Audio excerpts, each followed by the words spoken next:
আসসালামু আলাইকুম। কেমন আছেন আপনারা? আমি আলহামদুলিল্লাহ ভালো আছি। আজকে আমি বিকালে কি নাস্তা বানিয়েছি সেটাই দেখাচ্ছি। আমার বারান্দায় অনেক পুদিনা পাতা হয়েছে। সেগুলো তুলে নিয়ে এসেছি। আজকে বানাবো ঝাল তেলের পিঠা। আপনারা মিষ্টি তেলের পিঠা খেয়েছেন? ঝাল তেলের পিঠাও বানিয়ে দেখবেন, খুবই মজা খেতে। আর এটা বানানো খুবই সহজ, খুবই অল্প কিছু জিনিস দিয়ে এটা তৈরি করা যায়। একটু পুদিনা পাতা, একটু ধনে পাতা, পেঁয়াজ, কাঁচামরিচ, রসুন বাটাটা একটু বেশি, আদা বাটা সব দিয়ে লবণ দিয়ে ভালো মতো মিক্সড করতে হবে। তারপরে একটু চালের গুঁড়া, একটু বেকিং সোডা, আমি একটু কর্নফ্লাওয়ারও দিয়েছি, প্লাস হচ্ছে একটু আটা দিতে হয়। শুধু চালের গুঁড়া দিলে বেশি শক্ত শক্ত হয়ে যায়, তো আটা দিলে আর অত শক্ত হয় না।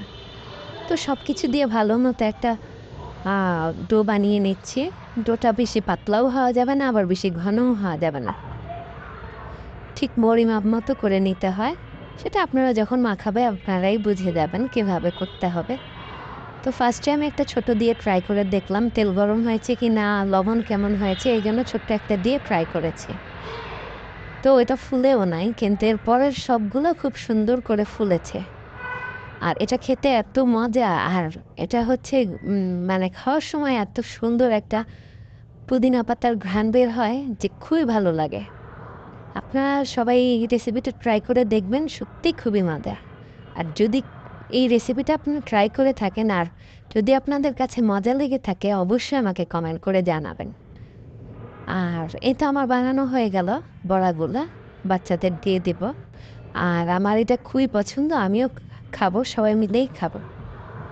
তো একটু প্লেটে সাজিয়ে নিলাম। তো হয়ে গেলে আপনাদের যদি ভালো লেগে থাকে অবশ্যই একটা লাইক দিবেন এবং অবশ্যই কমেন্ট করবেন। আর দেখতে কেমন লাগছে সেটাও বলবেন। তো ধন্যবাদ সবাইকে, ভালো থাকবেন। আসসালামু আলাইকুম।